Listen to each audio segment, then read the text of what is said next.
Então, sejam todos muito bem-vindos e bem-vindas a mais um seminário do Mais um Café. Hoje nós estamos aqui com Caio Lima Silva. O Caio ele fez a graduação e o mestrado na UFBA e atualmente é doutorando na UFSCar, tudo em matemática. O Caio vai falar sobre grupos de tranças em superfícies. Então, obrigada a todo mundo que está aqui nos assistindo e também agradeço ao Caio por topar falar para a gente um pouco desse assunto de pesquisa dele. Pode começar, Caio. Obrigado, Ana. Antes de mais nada, eu já agradeço à comissão organizadora do Mais um Café pelo convite, em especial para a Ana, para o Denis, para o Lucas, que se mostraram bem interessados em saber um pouco mais de tranças. Então, hoje foi uma palestra meio encomendada, meio certa, meio que eu já tinha que falar. E a ideia de hoje é fazer uma palestra, como eu falei um pouquinho antes para a Ana, de encantamento. Então, hoje eu vou falar um pouco de tranças, mas de uma visão mais geométrica, com um monte de figurinha.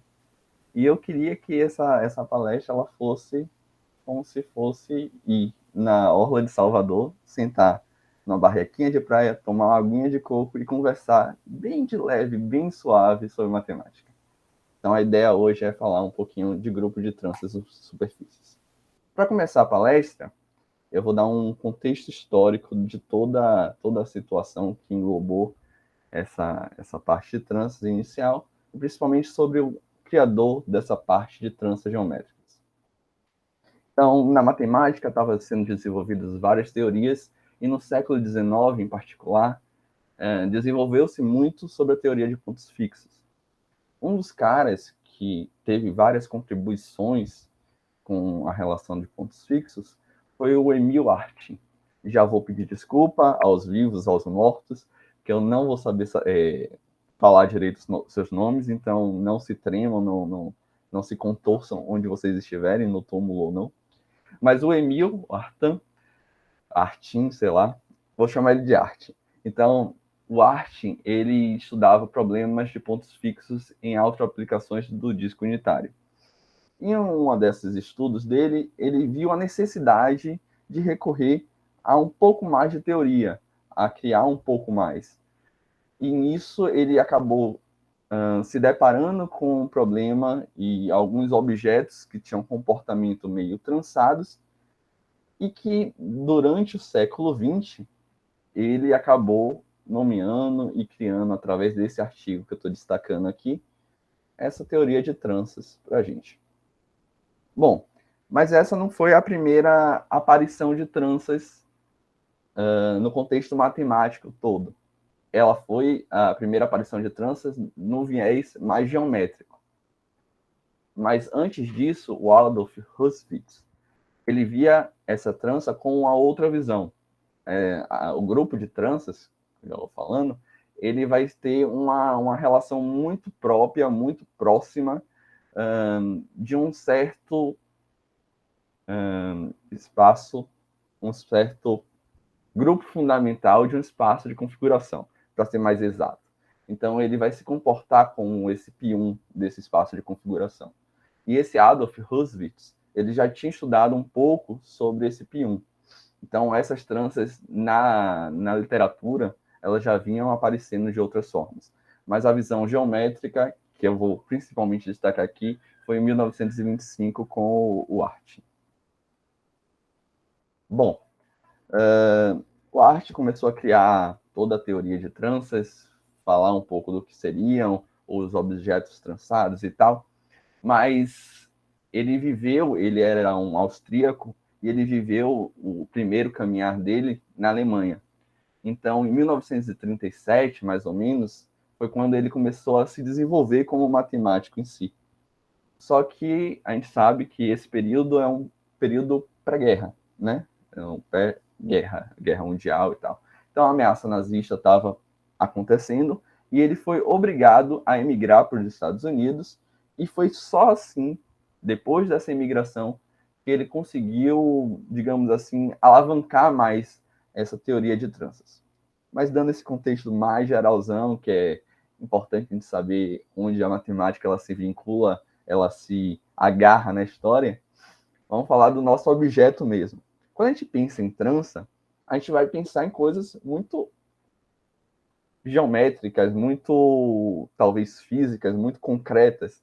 Então, a gente pode pensar em uma trança de cabelo, a gente pode pensar em sei lá, deixar todo mundo com fome, um pão que tem um desenho de algo trançado, um DNA que vai ter, de alguma forma, um comportamento trançado, e é por aí que a gente vai caminhar na nossa teoria de tranças. A gente vai estudar objetos que têm exatamente esse comportamento, que ele vai se trançando de alguma forma. Ok? Então, aqui eu fiz um diagraminha, uma coisa de organizar isso aqui direitinho, onde essa teoria de tranças ela vai estar amplamente relacionada com algumas grandes áreas da matemática. Então, a topologia, coloquei aqui a topologia algébrica, a geometria, a álgebra, sistemas dinâmicos, física teórica. Aqui, a física teórica, existe uma vertente que fala que existiu muita aparição lá na época do Huswitz, um pouco até antes, dessa necessidade da utilização dessas tranças no sentido do eletromagnetismo. Então, também tem o pezinho na física.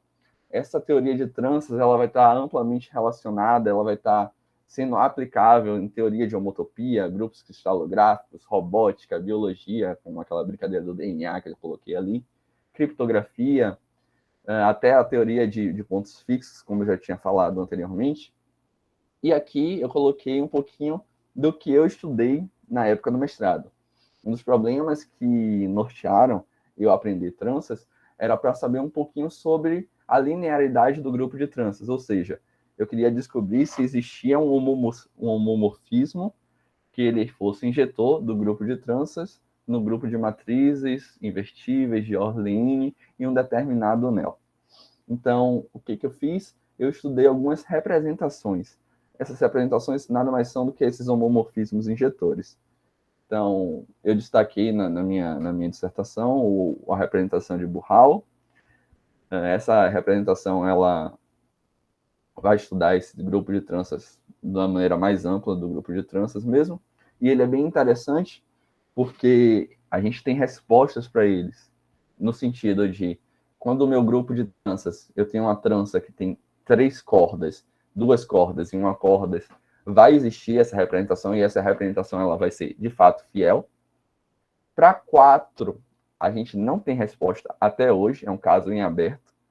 E para acima de 4, 5, 6, 7, a gente sabe que essa representação ela não é fiel, ela não é injetora. Fiel, fidelidade em relação à injetividade. Então, ela é uma representação muito interessante. Na minha dissertação, a gente brinca um pouco com uma trança que ela vai ser o contra-exemplo de tudo. E ela é interessante porque eu tive que construir um programa de computador para fazer algumas coisas interessantes para ver dela. Aqui eu também destaquei a representação de Gassner. Essa aqui ela é uma representação para saber exatamente essa relação de linearidade, só que agora de um subgrupo muito importante do grupo de tranças, que é chamado de tranças puras, que a gente vai ver ao longo da apresentação do que seria isso. Mas eu coloquei essa aqui, que foi, de fato, a cartada final. Essa representação de Lawrence, Kramer e Bigelow foi a representação que encontraram para dizer, de fato, que o grupo de tranças ela é linear, né? Existia esse homomorfismo, essa representação, de tal forma que ela fosse injetora. Beleza? Isso é só para dar um contexto geral, falar um pouquinho do que pode ser estudado. Existem outros problemas, como o problema da conjugação, o problema da palavra, várias coisas que a gente pode estudar, tanto da teoria de álgebra quanto da teoria de topologia algébrica, para a teoria de tranças só por ela mesma. Mas eu estou falando, mas não estou definindo nada. Então, vamos tentar colocar um pouquinho de matemática, até formalizar isso um pouquinho mais, só para a gente poder contextualizar e a gente voltar para as nossas figurinhas. Então, a gente vai pegar uma superfície que ela tem 3 características principais, que ela é compacta, ela é conexa e ela é sem bordo. E eu vou pegar um N, um inteiro positivo, onde esse N vai ser um cara onde eu vou escolher exatamente N pontos, que eu estou escrevendo eles com P1 até Pn, pontos distintos, e eu vou marcar dessa forminha aqui que está aqui escrito, os AIs, a partir dos pontos que a gente escolheu, na superfície, na parte de cima da superfície, os BIs com esses mesmos pontos, só que projetados aqui na superfície, na parte de baixo, e a nossa trança ela vai ter algo que tenha algo desse comportamento. Então, esses aqui são os nossos ingredientes para a gente dar uma definição mais formal do que seria uma trança. Então, como eu prometi, imagens de algo que seria algo meio trançado, né? Onde aqui vão ser superfícies da gente. Ok, então vamos para a nossa definição formal do que é uma trança. Então, uma trança geométrica baseada, né, em N pontos sobre minha superfície N vai ser uma N-upla de caminhos, onde esses caminhos aqui eu vou destacar esse I, que vai ser sempre o intervalo fechado 0,1, para o nosso, eu vou chamar de cilindro, mas pode ser cubo, pode ser como você quiser, vai ser o cartesiano entre a minha superfície e o 0,1, né? Que satisfazem duas condições, onde essas condições fazem o seguinte: os pontos iniciais desses caminhos vão ser exatamente os AIs, que são os pontos de cima da minha trança. O fim desses caminhos vão ser os BJs, que vão estar aqui embaixo, né, da minha trança. É isso que está falando. Então, vai ligar um ponto AI com um ponto BJ, cada corda, e que satisfaz a seguinte condição: para qualquer T no intervalo I, vão existir N pontos de interseção entre a minha superfície, no caso que eu estou fazendo o corte, né, essa M cartesiano I, com o meu plano que eu passar. Em outras palavras, para qualquer seção que eu faça na minha trança, eu vou ter sempre N pontos de interseção. O que essa segunda condição faz? Garante para a gente que a nossa trança, na verdade, ela vai ser um caminho que ela vai descer monotonamente. Ela não vai fazer voltinhas para cima, ok? Então, aqui eu coloquei alguns desenhos de tranças, específico para a nossa esfera. Botei aqui nosso disco, para ficar bonitinho. Falar mais um pouquinho sobre só como a gente vai representar essas tranças. Em algum momento, a gente joga de mão, porque a gente sabe que ficar desenhando esses cilindros, esses cubos, dá muito trabalho. Então, essencialmente, a gente vai visualizar essa trança, ao invés de ser no 3D, que de fato ele é um objeto 3D, né? Eu consigo ver as cordas fazendo o serviço, quem está passando por trás, quem está passando pela frente. Mas a gente vai olhar essa trança projetada contra a parede de lá, né? A parede de trás. Então, a gente vai acabar usando um pouco dessa linguagem. Só que com essa projeção, a gente acaba perdendo um pouco de informação do que seria o que estaria, qual é a corda que estaria passando pela frente, qual a corda que estaria passando por trás. Então, a gente só vai fazer exatamente dar uma apagadinha de leve na trança que estiver passando por trás. Enquanto a que está passando pela frente vai fazer tipo essa ponte que está aí. Então, aqui é só para a gente abusar um pouquinho da linguagem, não ter que ficar desenhando toda hora o cubo, desenhando esfera, desenhando isso e aquilo. E aqui eu coloquei dois contra-exemplos do que não seriam tranças. Então, essa aqui não seria tranças, porque se eu corto aqui, por exemplo, por esse plano de nível, eu vou ter mais do que um ponto de interseção. Eu vou ter 3 pontos de interseção, por exemplo, aqui. Onde aqui é uma trança que tem apenas uma corda, ou seja, elas teriam um caminho que desceria monotonamente. Como não tem esse caminho que desce monotonamente, então não é uma trança. Da mesma forma, essa aqui. Então, para qualquer lugar que eu passe aqui, por exemplo, plano de nível, não vai ter uma interseção apenas com 3 pontos, vão ter mais pontos de interseção. Então, são objetos que não são tranças. Eu vou representar por esse B caligráfico N, e aqui eu já faço uma menção a uma colega minha, que estuda na USP, que ela chama esse B de B bonito. Então, eu vou chamar esse B bonito N de M, o conjunto de todas as N tranças dessa superfície M que a gente tiver aqui. Uma pergunta muito natural que surge é: quando é que duas tranças elas vão ser iguais, ou seja, elas vão ser equivalentes? Porque às vezes a gente desenha de um jeito, mas se eu der uma empurradinha, uma pressionadinha, de alguma forma contínua, será que elas não podem ser escritas iguais? E é isso que a gente consegue.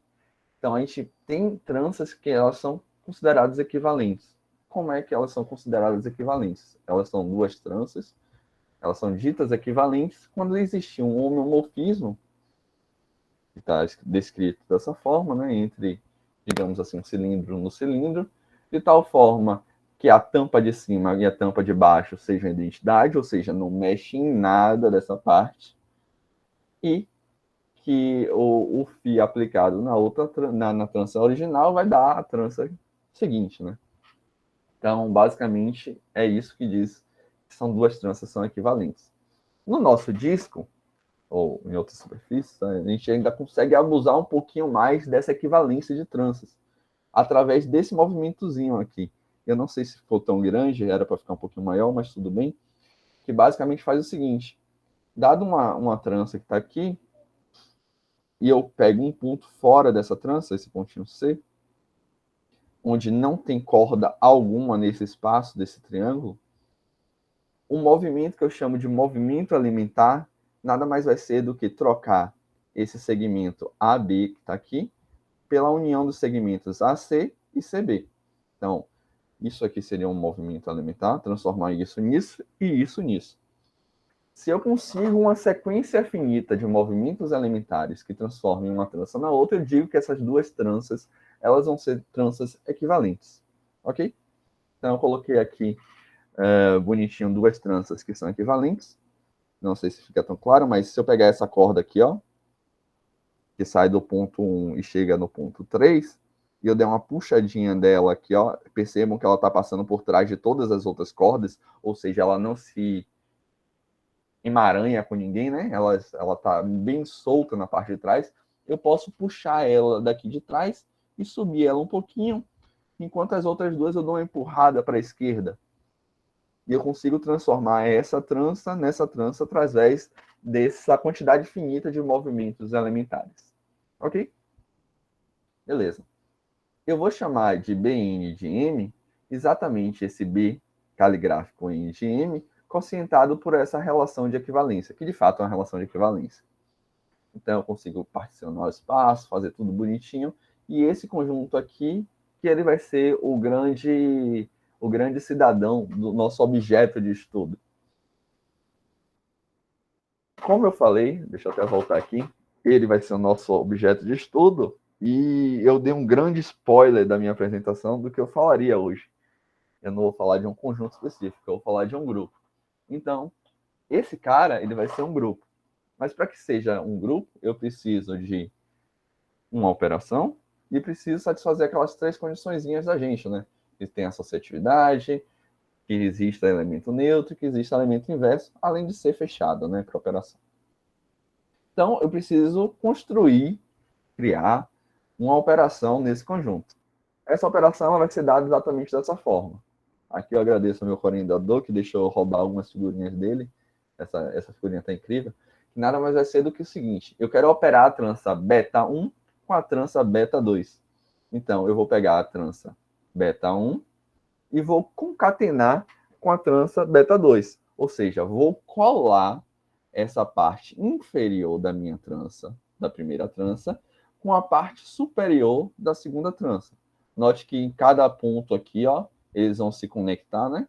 E vai conseguir transformar essa trança, esse produto de tranças, numa grande trança. Então, esse produto é o produto de tranças. Eu posso chamar de produto ou posso chamar de concatenação.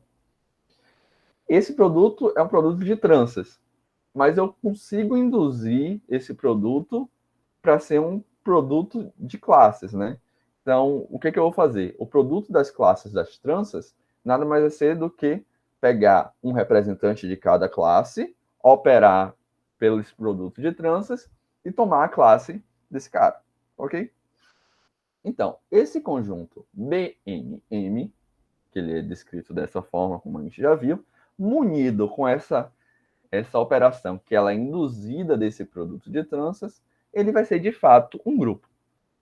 Para convencer vocês, e como eu já prometi algumas vezes, antes de convencer vocês e fazer o que eu já tinha prometido, a gente tem uma condiçãozinha aqui. A gente sabe que toda trança ela é definida, digamos assim, no intervalo 0,1. Então, o que aconteceu aqui? Eu peguei a trança, operei com a trança, né? Fiz o produto das tranças, deu esse super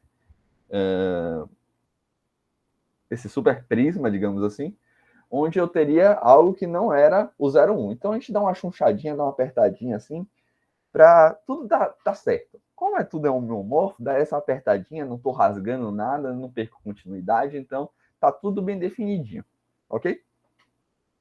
Então agora, sim, como eu prometi, dar mais figuras, mais coisas, eu vou tentar convencer que de fato é um grupo. Vou fazer uma prova mesmo bem geométrica, digamos assim.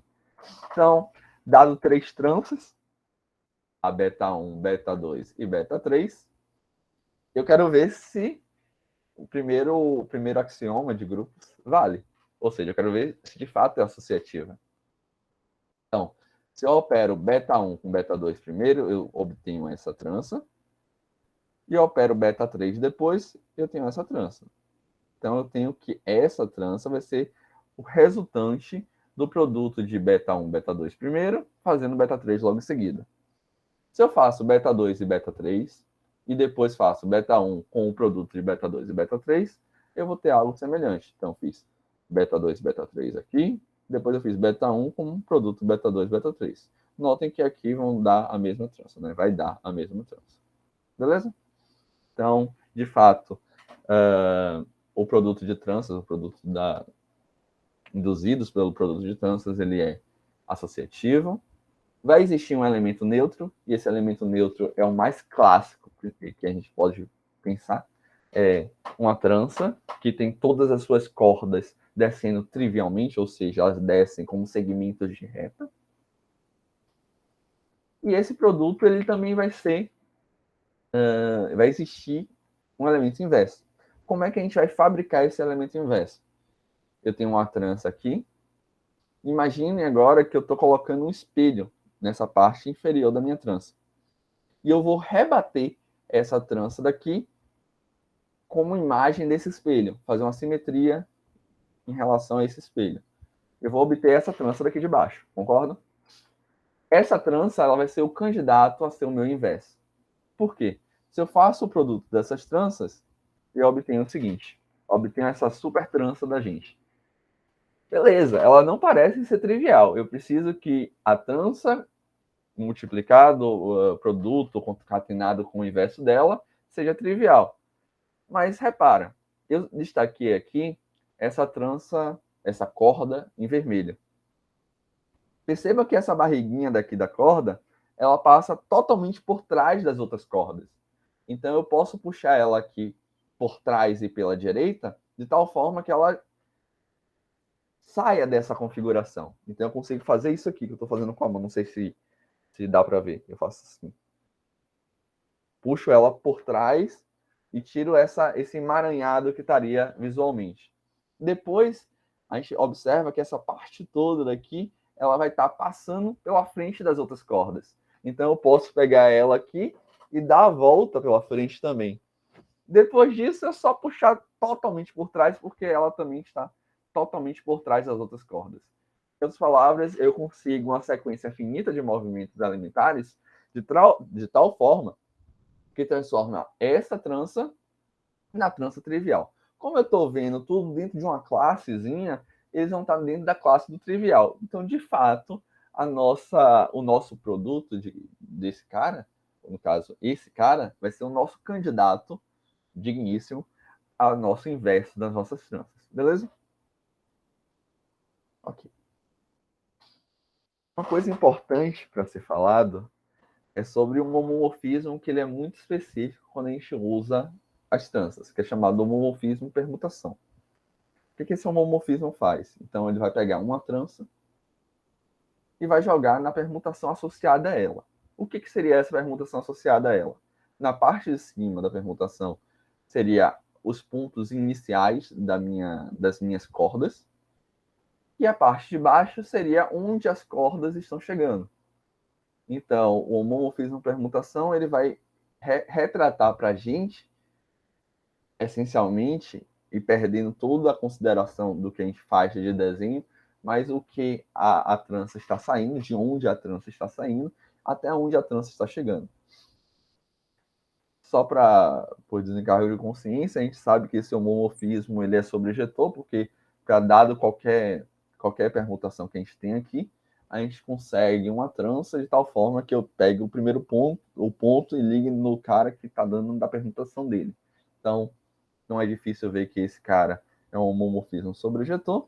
E aqui eu coloquei um exemplozinho para a gente dar uma olhada no como seria olhar esse homomorfismo para essa trança beta.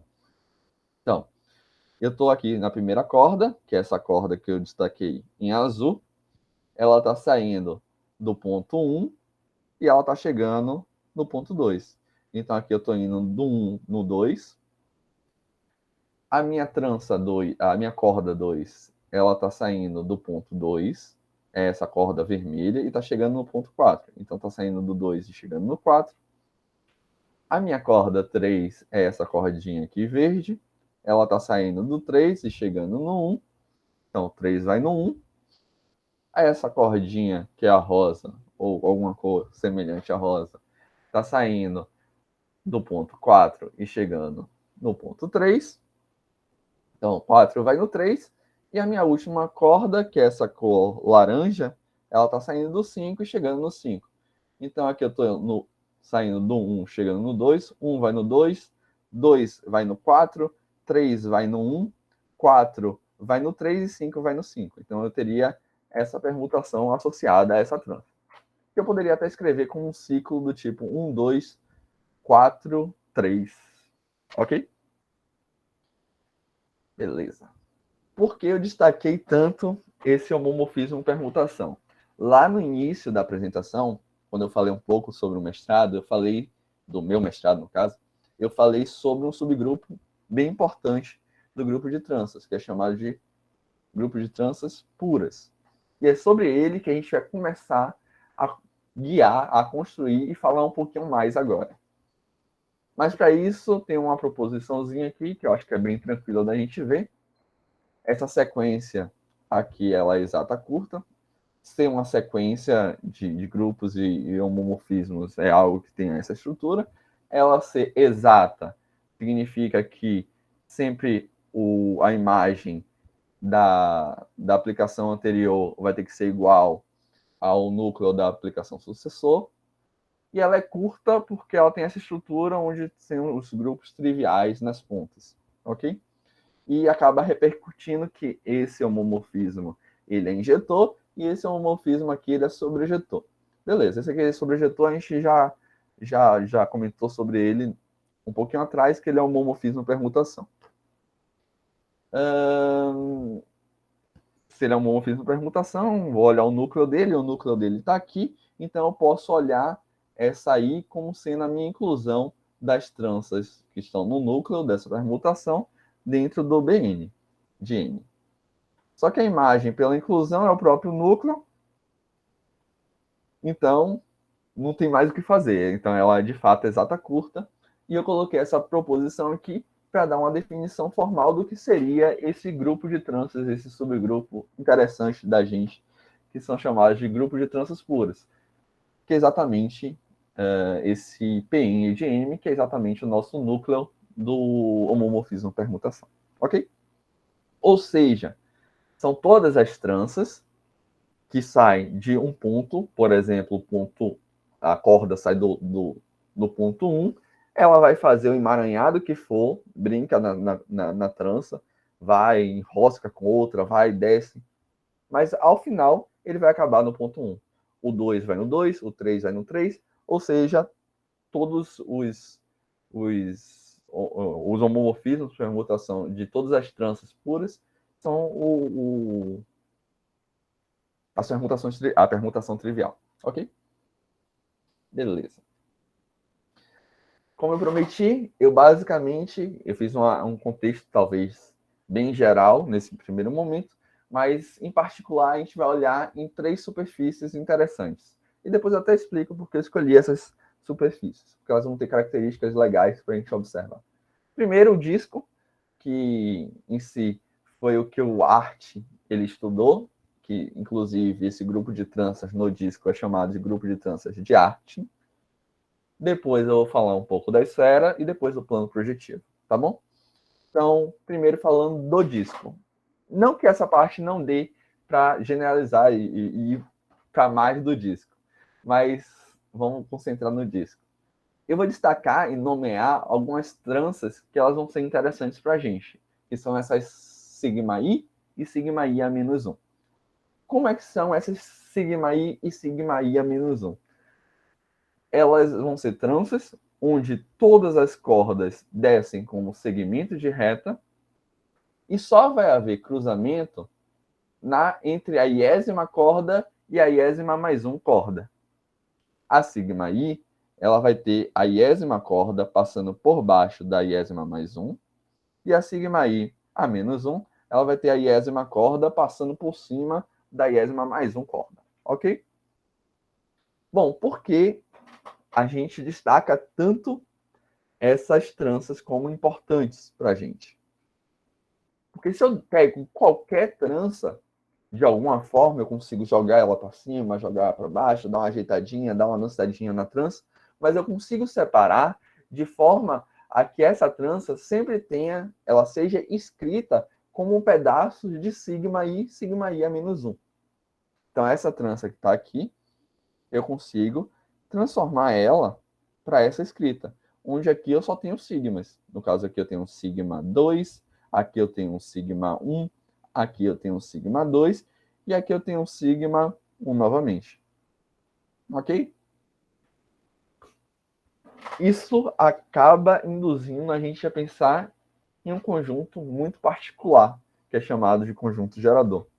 Mais fortemente, ele vai ser o conjunto gerador, e ele vai ser o conjunto gerador que vai dar a melhor apresentação, melhor não, uma das apresentações, mas é que eu considero melhor do grupo de tranças. Exatamente essa apresentação que eu estou destacando agora. Para n maior ou igual a 1, uma apresentação do grupo de tranças é a seguinte. Ela vai ser gerada de sigma 1 até sigma n-1, ou seja, vão ter n-1 geradores, e ela vai satisfazer essas duas condições. Já falo disso. A gente sabe que conhecer um grupo, nada mais... Diga, Denis. Caio, ali não deveria ser o contrário na sigma I menos 1? Em cima ser BI mais 1, que está indo para o AI mais 1? Você está certo. Foi como eu defini antes, então você está certo. Não duvido de você, não. É só inverta esses A's e B's. Beleza, show. Beleza? Então a gente sempre vai sair, só considere assim. Tá saindo lá de cima da iésima corda, tá chegando embaixo na I mais 1. E tem essa consideração da iésima para o sigma I. Ela tá passando, a iésima corda, ela passa por trás da I mais 1. Mas o resto é notação que eu devo ter confundido o babado todo aqui. Não, tranquilo, valeu. Beleza. Então, a gente sabe que conhecer um grupo de uma maneira explícita e algébrica se passa a gente conhecer um pouco sobre a apresentação do grupo. Então, sabendo a apresentação do grupo, isso tem bastante relevância no que a gente vai estudar dessa parte de tranças.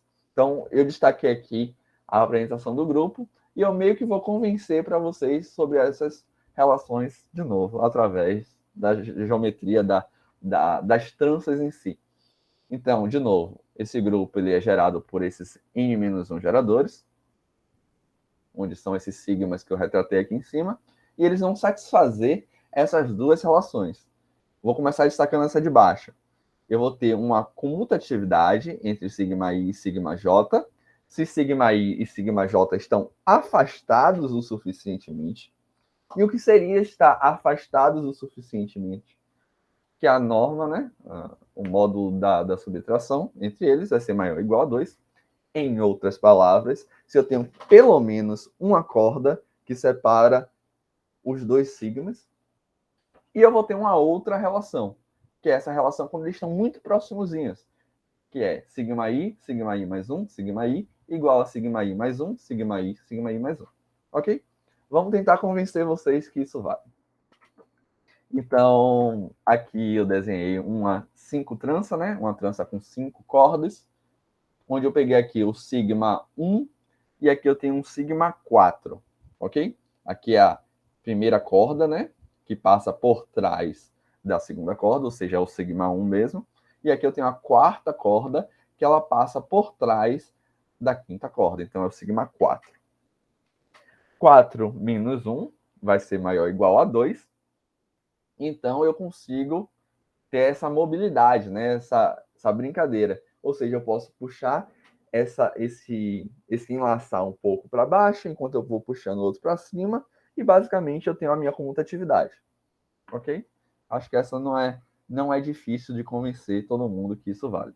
Inclusive, se não tivesse essa corda do meio, se fosse só o sigma 1, sigma 3, já estava valendo. Porque eles têm distância suficientemente grande. Já dá para eu mexer um de tal forma que eu não interfiro no cruzamento do outro. Ok? E a outra relação que a gente tem é aqui sigma i mais 1, sigma i é igual a sigma i mais 1, sigma i mais 1. Aqui eu escolhi de novo uma trança com 5 cordas, e aqui eu estou retratando um sigma 2, a corda 2 está passando por trás da corda 3. Aqui eu tenho um sigma 3, quando eu faço essa corda aqui, ela está na terceira posição, né? Então aqui eu tenho um sigma 3, enquanto ela passa pela quarta corda, e aqui eu tenho um sigma 2 novamente. Ok. E eu quero transformar isso em sigma 3, sigma 2, sigma 3. O que a gente faz? Primeiro, eu vou pegar essa corda que eu acho que é marrom e vou dar uma esticada nela. Foi o que eu fiz daqui para cá. Basicamente, eu estou fazendo algo do tipo: não me incomode não. Vou mexer nas outras enquanto você vai ficar aí paradinha. Então, fiz isso para ela deixar ela parada. Vou pegar essa corda, que é a vermelha. Eu estou péssimo com cores hoje, então isso aqui eu acho que é vermelha. E eu vou... Nota que ela está passando por cima de todas as cordas. Então, se eu puxo ela pela frente e para cima, não vai ter diferença alguma. Então, eu puxo ela para cá. Enquanto a corda verde, eu dou uma empurradinha. Ela está totalmente passando por trás de todas as cordas, então dá para dar uma empurradinha nela para baixo. E eu consegui essa configuração. Eu acho que dá para ficar claro o que eu fiz. Então, puxei a vermelha para cima e dei uma empurradinha na verde para baixo. Depois, o que eu vou fazer é pegar essa corda marrom de novo e dou uma puxadinha para cá, para a direita. Não vai interferir em nada. E, basicamente, eu vou ter o nosso sigma 3, sigma 2, sigma 3. Então, eu consegui fazer a relação sigma i mais 1, sigma i, igual a sigma i mais 1, sigma i mais 1. Ok? Deu para entender o que eu fiz aqui, basicamente? Movimentos elementares? Deu. Ok. Valeu. Bom, então, do disco, que eu acho que eu queria falar era isso. Deu uma apresentação, então a gente conhece um pouquinho as tranças no disco. Daria para falar um pouco mais, mas aí eu estaria entrando um pouco, talvez, em grupo fundamental do espaço de recobrimento, e eu vou guardar, talvez, para uma outra palestra, talvez para chamar até uma outra pessoa, né, Paulo? Tá aí, pode falar disso, então vamos deixar isso já assim. Hoje eu vou falar só da parte geométrica. Então, do disco eu acho que tá bom. Então, vou falar um pouco da esfera. Então, agora, a superfície que a gente tem como suporte, digamos assim, em cima e embaixo, é uma esfera. Então, eu trouxe aqui algumas maneiras, algumas representações de como visualizar essa esfera, essa trança na esfera. Eu acho que a mais clássica, a mais visual, seria essa, né? Tendo uma esfera direitinho, então a trança, uma ligada na parte inferior, outra parte superior da esfera. Só que talvez essa seja a mais interessante da gente visualizar determinadas coisas. Note aqui que aqui eu teria aquela brincadeira de ter um, entre aspas, cilindro, onde eu poderia movimentar dentro do cilindro, que seria essa parte entre as duas esferas. E ainda tem essa representação dos digamos assim, dos preguiçosos, que vai dizer, essa aqui é a esfera, aceite que isso é esfera e tudo bem. Mas essa aqui, de fato, pode ser vista como uma esfera se eu considerar um ponto fora desse cara e fazer aquela compatificação por um ponto. Então, não é difícil ver que isso tudo dá na mesma. Bom, por que eu trouxe a esfera? porque ela vai ter todas as características que o disco já tinha, aquela brincadeira que a gente poderia fazer dentro do disco, brincar e tal, mexer na corda, fazer movimentos elementares, só que nem toda corda que não era trivial no disco vai ser não trivial na esfera. Em outras palavras, vão existir tranças na esfera que, de alguma forma, eu vou conseguir mexer um pouquinho mais de forma a transformar ela em trivial. Como assim? Eu vou pegar essa visualização aqui da gente, tá bom?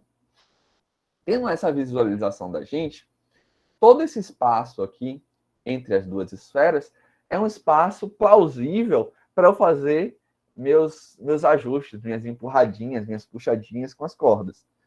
Então é isso que eu vou fazer. E vou pegar essa trança mesmo que está aí. Na verdade, peguei essa trança, não peguei essa trança, peguei uma outra trança. Até porque, Caio, essa aqui não tem permutação trivial e essa aqui não daria para fazer o que você quer fazer. Então, eu peguei uma outra trança que seria essa aqui.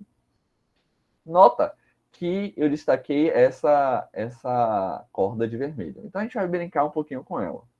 De novo, agradeço a Vinícius pelas imagens, que estão maravilhosas. Mas o que eu posso fazer? Eu tenho todo esse espaço entre as duas esferas para fazer movimentações. Então, o que eu posso fazer? Eu dou uma puxada, digamos assim, uma esticada esticada não, mas deixar esse fio um pouco maior dessa corda. E se eu puxo e faço, digamos assim, essa meia volta que eu estou fazendo por debaixo da minha esfera, eu consigo desemaranhar, tirar esse enlaçamento que eu tinha antes. Essa trança que eu tinha aqui, se eu olhasse no disco, eu não tinha ambiente suficiente para fazer movimentos elementares de forma a transformar uma na outra. Mas com a esfera, a gente conseguiu, de alguma forma, como vocês estão vendo aqui, tentando convencer vocês pelo desenho, que fazer esse movimento de passar por baixo a corda da esfera, eu consigo trivializar essa trança. Então, o que vai acontecer?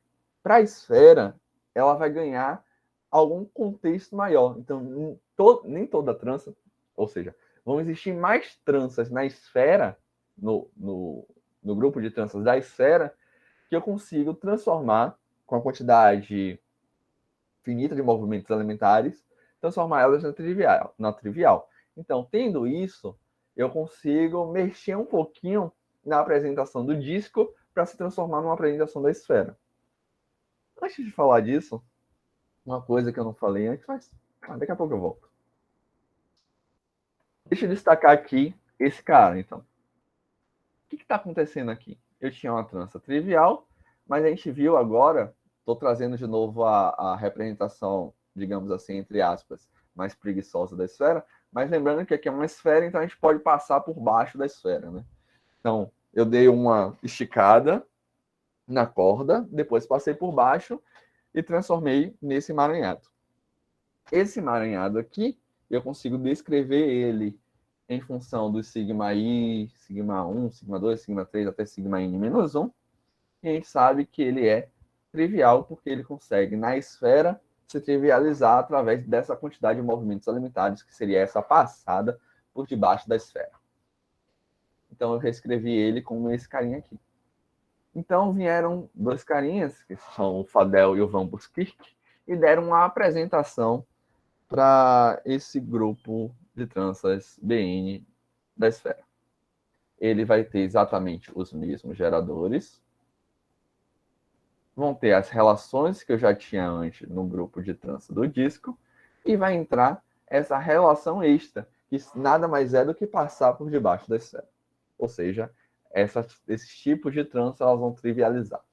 Ok, eu vou fazer um comparativo rápido o grupo de tranças do disco e o grupo de tranças da esfera. Vou voltar lá rapidinho. Então, voltei na apresentação do grupo de tranças do disco. Se a gente for olhar casos bem, digamos assim, rasteiros, com N bem baixos, a gente consegue visualizar isso de uma forma bem tranquila. Se eu escolho Bn igual a 1, N igual a 1, na verdade, eu vou ter o conjunto o grupo das tranças que tem apenas uma corda. Se eu for olhar aqui, não vou ter nada da apresentação. Basicamente, eu vou ter a trança trivial. Então, BN de 1 vai ser o grupo trivial.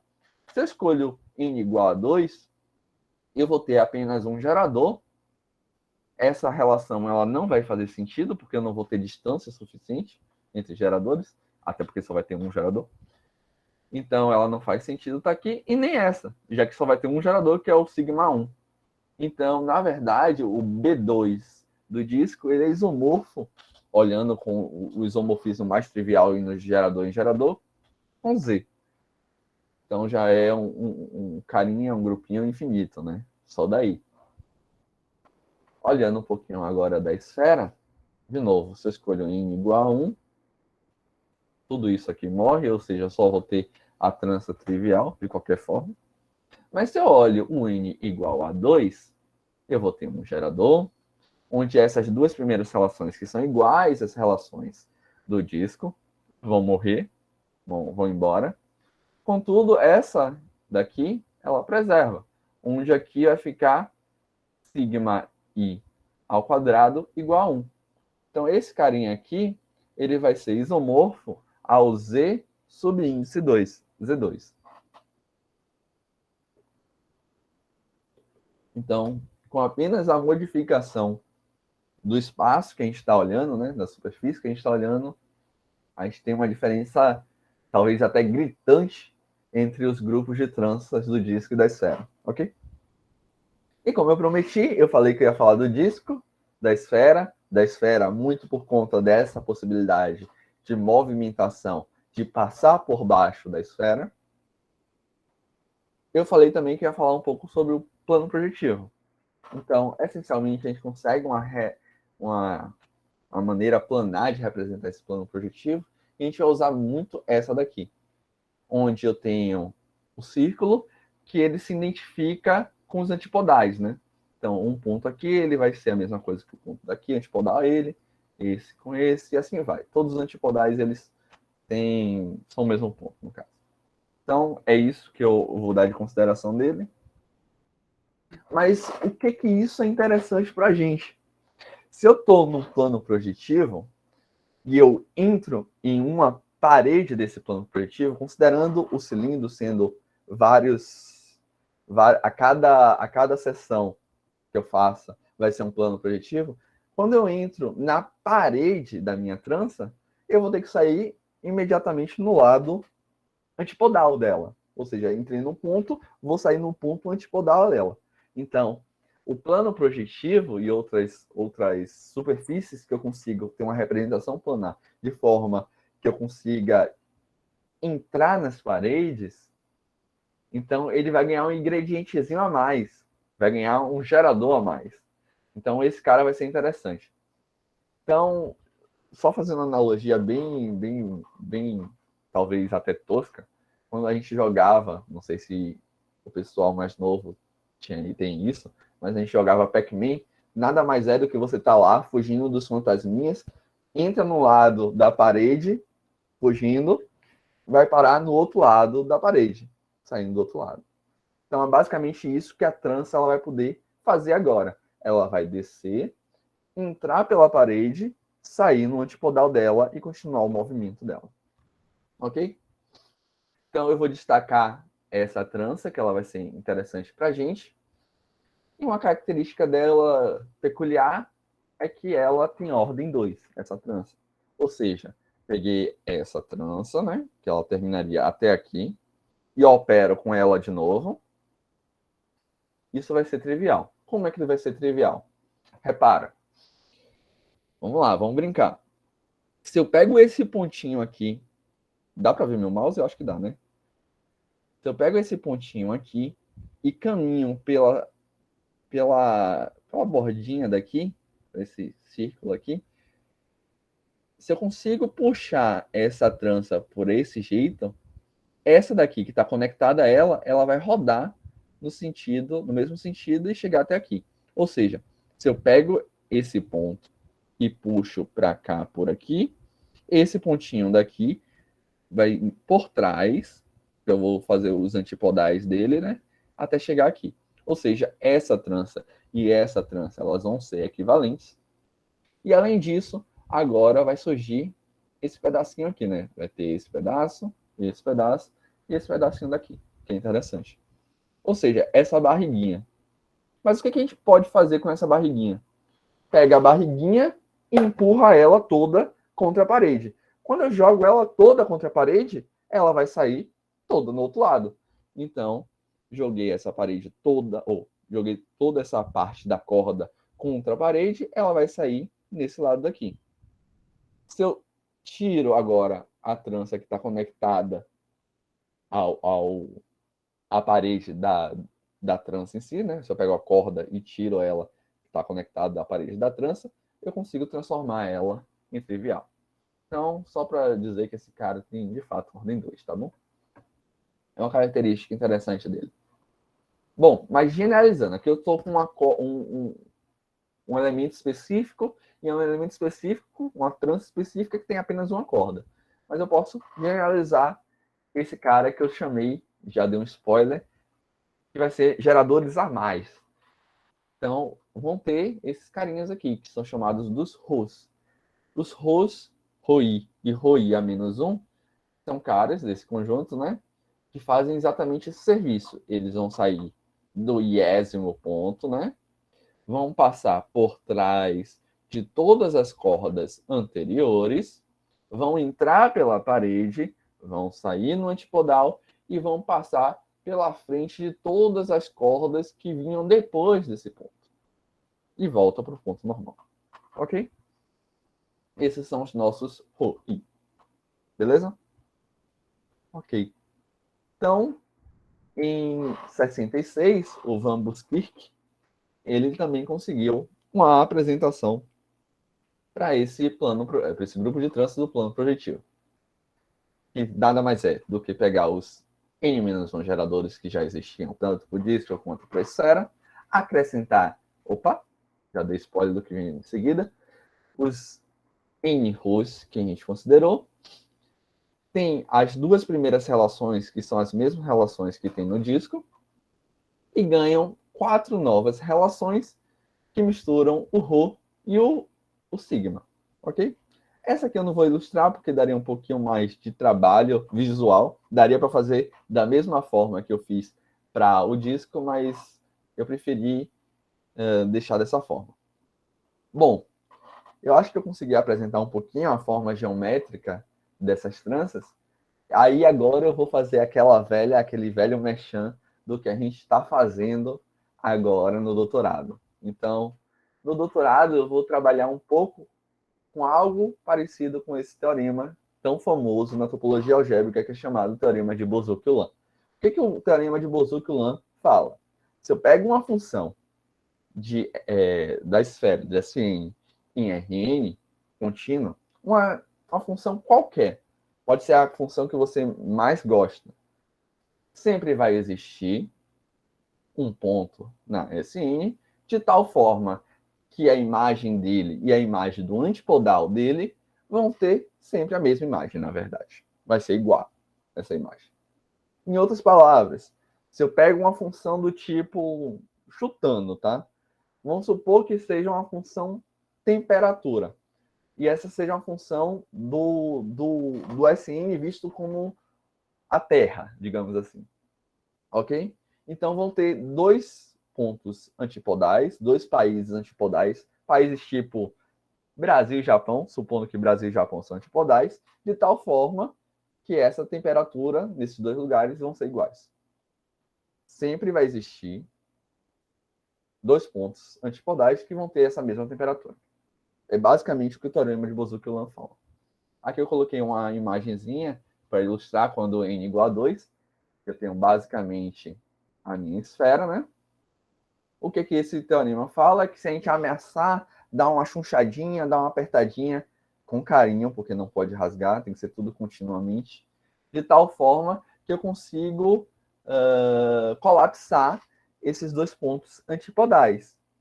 E sempre vai existir uma característica de tal forma que satisfaça isso, né? essa função de amassamento ela vai garantir que essas imagens desses pontos antipolares vão ser iguais. Ok? Bom, isso é o teorema de Bozuc-Ulam, mas o que eu falo é um pouquinho mais do que esse teorema de Bozuc-Ulam. Eu estudo uma propriedade chamada de propriedade de Bozuc-Ulam. Mas para isso, um pouco de contexto, eu considero esse conjunto MN como o conjunto das classes de homotopia, que nada mais vão ser do que funções de n para n contínua, quocientadas pela relação de homotopia entre essas funções. Ter a propriedade de Bozuc-Ulam, dado MN espaços topológicos, e dado uma involução livre tal, uma aplicação ela é uma involução quando ela é composta com ela mesma da identidade, e ela é livre quando ela é livre de pontos fixos, eu vou falar que um pacotinho desse, né, um elemento de MN, ele tem a propriedade de Bozuc-Ulam se para todas as funções dentro desse pacotinho vai existir um x dessa M de tal forma que f de x vai ser igual a f de tal de x. Ok. O que é que eu faço? Como é que eu consigo associar toda essa teoria de funções contínuas, quocientadas por homotopia, com tranças? Eu estudo problemas do tipo de minimalização de coincidências do tipo Bozuc-Ulam. Então, eu vejo quantidade, teoria de índices para determinados espaços, e eu tento associar, de alguma forma, esse problema com determinadas condições desses pontos estarem em determinado disco, determinada forma específica, com diagramas comutativos dos grupos fundamentais. Então, o que vai aparecer? Grupos fundamentais dos espaços de configuração. Logo, vão surgir tranças nessa brincadeira. E eu consigo, de alguma forma, associar, fazer um se somente se, entre essa quantidade mínima de coincidências tipo Bozuc-Ulam com esses diagramas comutativos que envolvem, de alguma forma, tranças. O que a gente está, primeiros passos da gente, é estudar um pouco sobre a garrafa de Klein. Um colega meu já estudou um pouquinho mais sobre o toro, e ele usou uma outra técnica para ver isso, só que essa técnica só serviria para superfícies orientáveis. Então, o primeiro caso não orientável interessante que a gente poderia pegar seria a garrafa de Klein. Então, basicamente, se eu faço com que exista esse homomorfismo entre esse grupo com esse grupo, que é o grupo de tranças de duas cordas da garrafa de Klein, de tal forma que esse diagrama comute e esse diagrama comute, e além disso, satisfaçam a equação de tranças, que é pegar essa φ e olhar em determinadas condições que estão envolvidas dessas coincidências do tipo Bozuc-Ulam, satisfaz essa condição de tranças, eu consigo verificar através dessa equação a quantidade mínima de pontos de coincidência do tipo Bozuc-Ulam e ainda sei qual o índice esses pontos de coincidência vão ter. Então é basicamente isso que eu estou caminhando, falando, fazendo e atrelando um pouco a tranças ao que eu estou fazendo no doutorado. Eu acho que eu já até me prolonguei um pouco demais. Então, essas foram as referências que usei. É isso. Obrigado. Eu que agradeço, Caio. Muito boa apresentação, ótimo. Os desenhos também, tudo muito bom. E o tempo foi perfeito aqui. Então, quero te agradecer a pessoa que está assistindo aqui e perguntar, gente, vocês têm alguma pergunta? Algum comentário? Perguntas que eu saiba responder, por favor. Como eu prometi para o Caio, eu tenho algumas, mas não são não são muito difíceis. Né? Se eu souber responder, Denis, está tudo certo. Ó, quando você falou que, primeiramente, Caio, parabéns, você foi sensacional. Gostei muito da sua apresentação, dos desenhos. Obrigado, e de todo o resto. Foi show de bola, muito bom mesmo. Você tem muito domínio sobre esse tema, dá para ver. Quando você fala do Huswitz, lá no começo, que é o primeiro que falou disso, é Sim. O mesmo cara do Rolf Huswitz, da estabilidade de sistemas dinâmicos? Acredito que não, porque esse é o Adolf.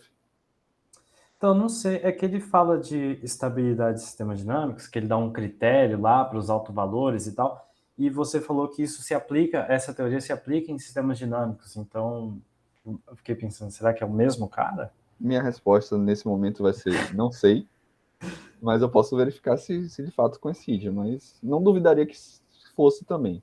Uhum. Tá. Quando você definiu as trans, você falou daquelas Você quer que eu NU volte o slide? Ainda não. Ainda Ainda não. não. Tem as funções BJs que vão fazer o caminho todo, né? E elas precisam ser contínuas? Ah, tudo que a gente trabalha em topologia algébrica é contínua, então tá tudo certo. Show. Tá, eu tenho só mais duas. É, é muito chato mostrar que o grupo de trânsito está bem definido quando você conscienta? Não, Não, é tranquilo? bem tranquilo.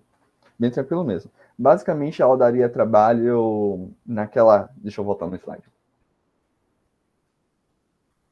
Na existência do elemento inverso. Uhum. Porque o produto dessas duas tranças dá essa trança. Se eu não tiver a relação de equivalência da quantidade de movimentos elementares, eu não conseguiria ter esse elemento inverso, na verdade, né? Eu teria essa trança. Então, basicamente, o fato de eu estar no quociente, ela força que essas tranças, que a priori não seriam triviais, a se tornarem triviais. Então, ela garante, ela faz com que, na verdade, a gente tenha elementos inversos. Show de bola. E a última pergunta que você já deve ter ouvido, se você não viu, eu vou ficar feliz de ter sido a primeira pessoa a perguntar. Teoria das cordas usa tranças? Acredito que sim, um pouco. Cordas, nós. Tem muita coisa que usa tranças ao fundo. Não sei dizer porque eu, de fato, é um erro meu, mas eu conheço muito pouco sobre teoria das cordas, mas acredito que sim. Eu também não, é só porque corda, trança. Mas enfim, é isso aí. Muito obrigado, Caio. E foi muito, muito boa a sua apresentação mesmo. Obrigado Gente, por, eu que por ter agradeço. apresentado.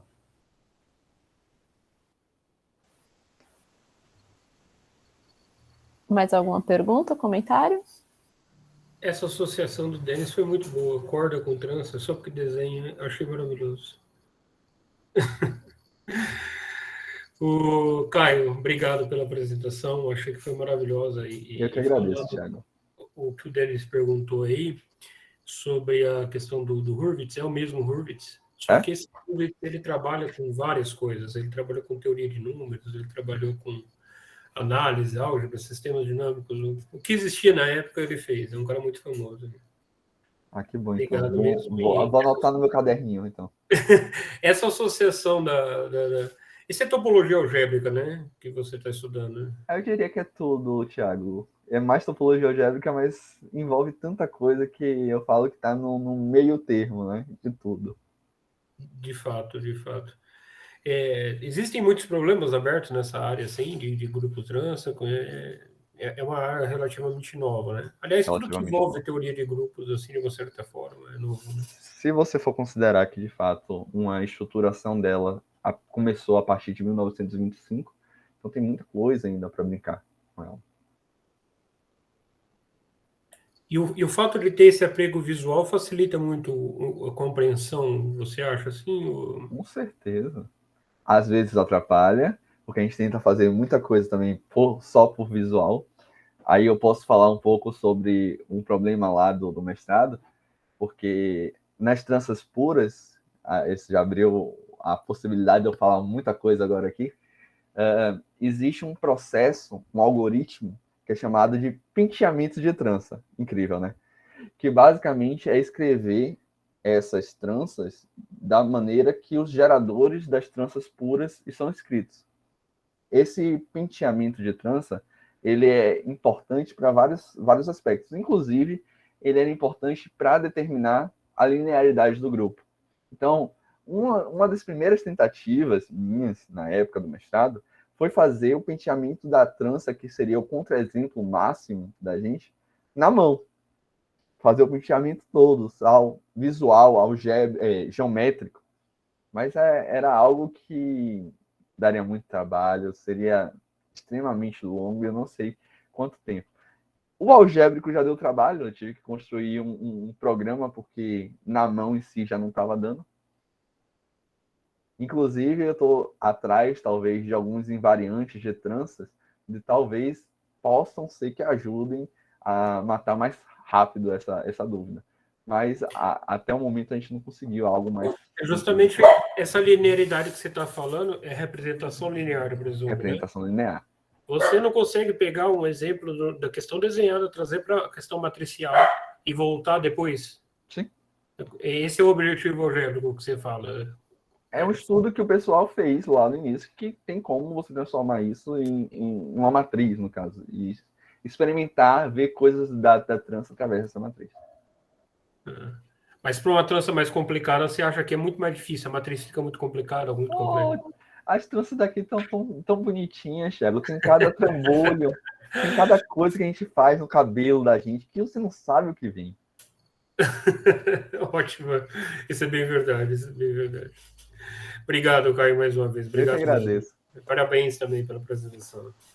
Mas, Caio, uma curiosidade, você falou agora que chegou a montar um programa para fazer essas contas, tipo, que linguagem que usa, que programa que você usou? A gente usou, na verdade, eu terceirizei meu trabalho, mentira, não vou falar isso, mas eu trabalhei junto com um amigo meu que ele estuda bastante essa parte de programação, eu acho que ele usou Java. Então eu acabei falando as coisas matemáticas, ele ia embutindo, colocando na biblioteca, e a gente fazia... Porque a gente tem alguns resultados algébricos mais explícitos de como brincar com essas tranças. Então a gente colocava na biblioteca esses processos algébricos e ele realizava a cada etapa da trança. Então ele fazia o penteamento algébrico dessa trança. Só que foi algo que foi impossível de colocar. Na verdade, a pergunta era: eu consigo transformar essa trança trivial? Pelo programa diz não.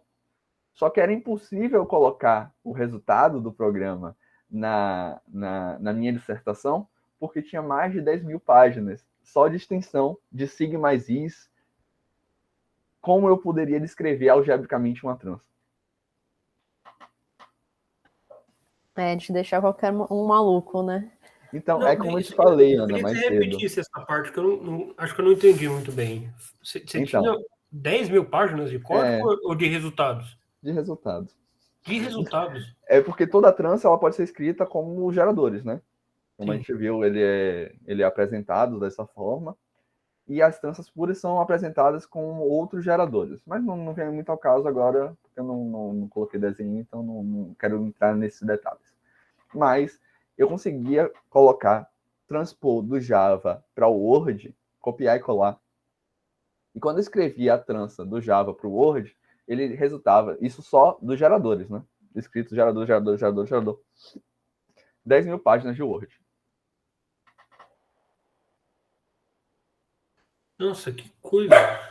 Para fazer cálculo nisso deve ser uma maravilha, né? O computador deve ter que trabalhar. Uma delícia. Por isso que eu falei hoje que hoje eu ia fazer uma palestra de encantamento. Porque hoje era ver a parte geométrica, ver a parte bonita de desenho, de encantar todo mundo, que trança não dá trabalho, mas dá trabalho. Uma outra curiosidade assim que eu tenho, né? Quando você diz assim, essa parte de trança tudo bem que tem vários lugares, mas a parte de topologia algébrica, assim, para mim eu consigo visualizar essa relação com as homotopias, mas elas também entram em alguma coisa relacionadas com cohomologia, ou usar cohomologia para medir alguma coisa sobre tranças.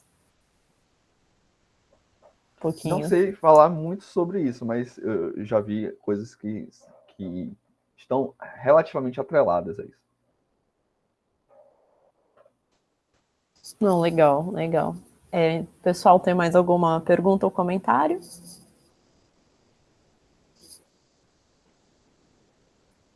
Me parece que não, então eu quero mais uma vez agradecer a sua presença aqui, Caio, agradecer o pessoal que estava assistindo, deixar minhas palmas aqui. E eu vou interromper, então, agora a gravação e a gente se encontra novamente numa próxima vez. Eu agradeço, Ana.